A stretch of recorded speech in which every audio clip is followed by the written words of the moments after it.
मैं doctor Shashikala Gupta, associate professor in chemistry SGSC government college Nasirabad. आज हम स्टार्ट करते हैं Joule Thomson coefficient. Joule Thomson coefficient हम पहले आइडियल गैस के लिए देखेंगे। हम जानते हैं कि mu JT is equal to minus del H upon del P at constant temperature divided by CP. As we know, H is equal to E plus PV. So, mu JT is equal to minus 1 upon CP within bracket del E plus PV divided by del P at constant temperature. Or mu JT is equal to minus 1 upon CP within bracket del E upon del P at constant temperature plus del PV upon del P at constant temperature. Right hand side bracket में जो हमारी first term है उस first term को हम del V से multiply और divide करते हैं तो ये इक्वेशन हो जाएगी mu JT is equal to minus 1 upon CP within bracket del E upon del V upon del P at constant temperature plus del PV upon del P at constant temperature. और mu JT is equal to mu JT is equal to minus 1 upon CP, ये देख रहे हैं आप, minus 1 upon CP within bracket del E upon del V at constant temperature del V upon del P at constant temperature plus del PV upon del P at constant temperature. For ideal gas del E upon del V at constant temperature is equal to 0, so the equation becomes del E upon del V at constant temperature multiplied by del V upon del P at constant temperature is equal to 0. As we know, PV is equal to constant, so del PV upon del P at constant temperature is equal to 0. So mu JT is equal to 0. तो ideal gas के लिए mu JT की value 0 होती है और ideal gas में van der Waals force negligible होता है, ये हम जानते हैं। तो इसलिए गैस के एक्सपेंशन में जूल थॉम्सन कोफिशिएंट की वैल्यू 0 होगी। अब हम स्टार्ट करते हैं Joule Thomson coefficient for real gases और इसमें हम देखेंगे इन्वर्शन टेम्परेचर। तो हम ये जानते हैं कि नॉर्मल टेम्परेचर और प्रेशर पर हाइड्रोजन और हीलियम को छोड़कर सभी गैसेस के जूल थॉम्सन कोफिशिएंट की वैल्यू पॉजिटिव होती है, यानी गैस के एक्सपेंशन में टेम्परेचर कम होता है। एक्सट्रीमली हाई टेम्परेचर पर सभी गैस के जूल थॉम्सन कोफिशिएंट नेगेटिव होंगे, यानी हम जब बहुत ही टेम्परेचर कम कर देते हैं तो गैस के एक्सपेंशन में टेम्परेचर बढ़ता है। अब हम देखते हैं calculation of mu JT and inversion temperature. तो रियल गैस के लिए हम जानते हैं कि जूल थॉम्सन कोफिशिएंट यानी म्यू JT को हम van der Waals gas equation के द्वारा कैलकुलेट कर सकते हैं और हम ये जानते हैं कि 1 मोल गैस के लिए जो van der Waals gas equation होगी वो है P plus A upon V square multiplied by V minus B is equal to RT। और हम इस इक्वेशन को ऐसे लिख सकते हैं PV is equal to RT minus A upon V plus AB upon V square plus PV। यहाँ जो वैन डर वाल्स कॉन्स्टेंट है A और B, इनकी वैल्यू बहुत ही कम होती है, तो उस स्थिति में हम इस इक्वेशन में AB अपॉन V स्क्वायर को नेगलेक्ट कर सकते हैं। तो इसलिए हमारी इक्वेशन हो जाएगी PV plus RT minus A upon V plus PV। अब हम दोनों साइड इक्वेशन को P से डिवाइड करते हैं तो ये इक्वेशन हो जाएगी V is equal to RT upon P minus A upon PV plus B।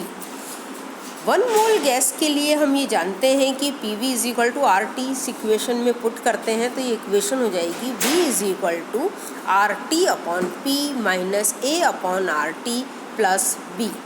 ये है हमारी इक्वेशन नंबर 2। हम इस इक्वेशन को with respect to temperature constant pressure पर डिफरेंशिएट करते हैं तो ये इक्वेशन हो जाएगी del V upon del T at constant pressure is equal to R upon P plus A upon RT square. इसे हमने इक्वेशन नंबर 3 नाम दिया है। अब हम इस इक्वेशन को अब इस इक्वेशन नंबर 2 को हम रीअरेंज करते हैं। तो इक्वेशन नंबर 2 को रीअरेंज करने पर हमारे पास ये इक्वेशन आएगी RT upon P is equal to V minus B plus A upon RT।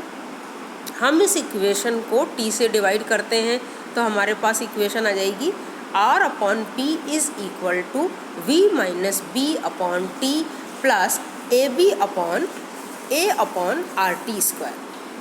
हम यहाँ से R अपॉन P की वैल्यू को इक्वेशन नंबर 3 में पुट करते हैं तो इक्वेशन नंबर 3 हमारी हो जाएगी del V upon del T at constant pressure is equal to V minus B upon T plus A upon RT square plus A upon RT square, जिसे हम इस तरह से लिख सकते हैं del V upon del T at constant pressure is equal to V minus B upon T plus 2A upon RT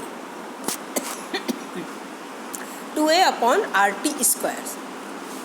अब हम इस इक्वेशन को दोनों साइड T से मल्टीप्लाई करते हैं तो ये हो जाएगी T multiplied by del V upon del T at constant pressure is equal to V minus B plus 2A upon RT। और हम इसको इस तरह से भी लिख सकते हैं T multiplied by del V upon del T at constant pressure, V को हमने इधर शिफ्ट किया minus B, V is equal to 2A upon RT minus B। अब इसको हमने इक्वेशन नंबर 4 किया।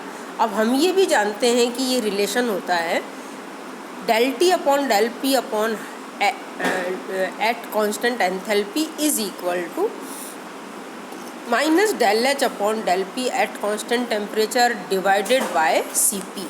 ये हमारी इक्वेशन नंबर 5 है। अब हम यहाँ पर थर्मोडाइनेमिक रिलेशन को यूज़ करेंगे। V is equal to T multiplied by del V upon del T at constant pressure plus del H upon del P at constant temperature. हम इस इक्वेशन को रीअरेंज करके हम इस तरह से लिख सकते हैं, देखिए minus del H upon del P at constant temperature is equal to T multiplied by del V upon del T at constant pressure minus V। ये हमारी इक्वेशन नंबर 6 है।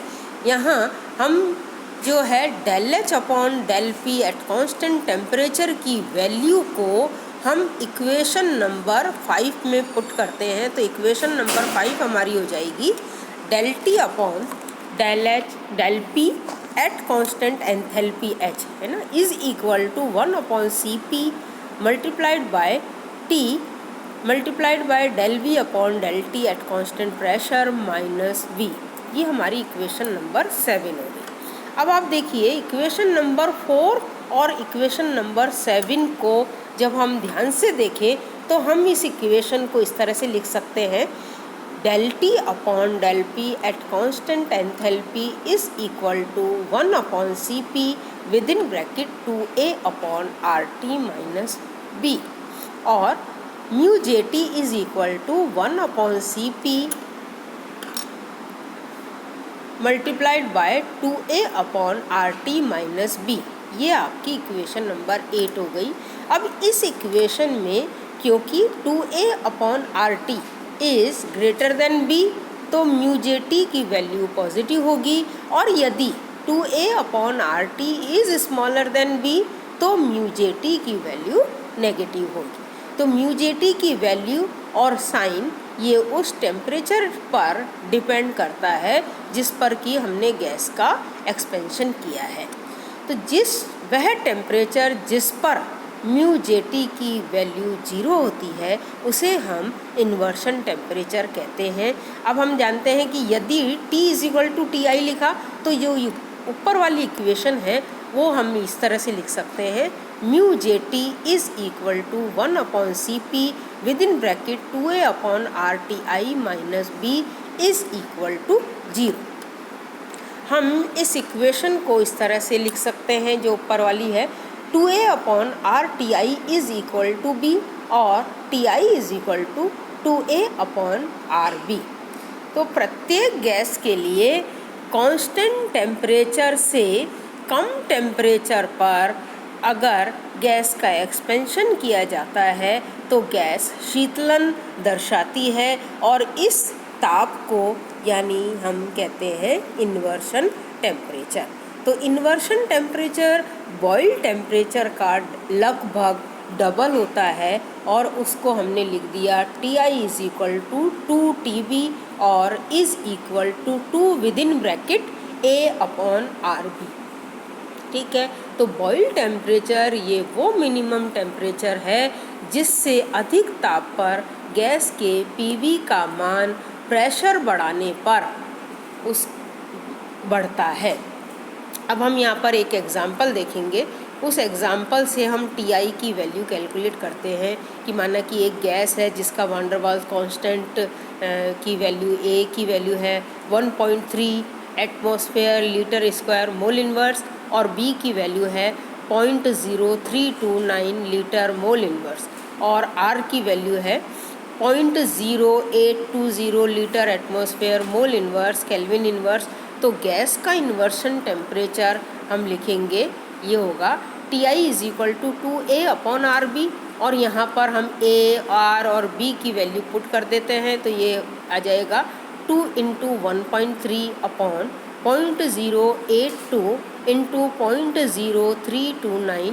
तो इसको सॉल्व करने पर इक्वेशन हो जाएगी, इसके कैलकुलेशन से हमारी जो वैल्यू आएगी Ti की वो आएगी 963.75।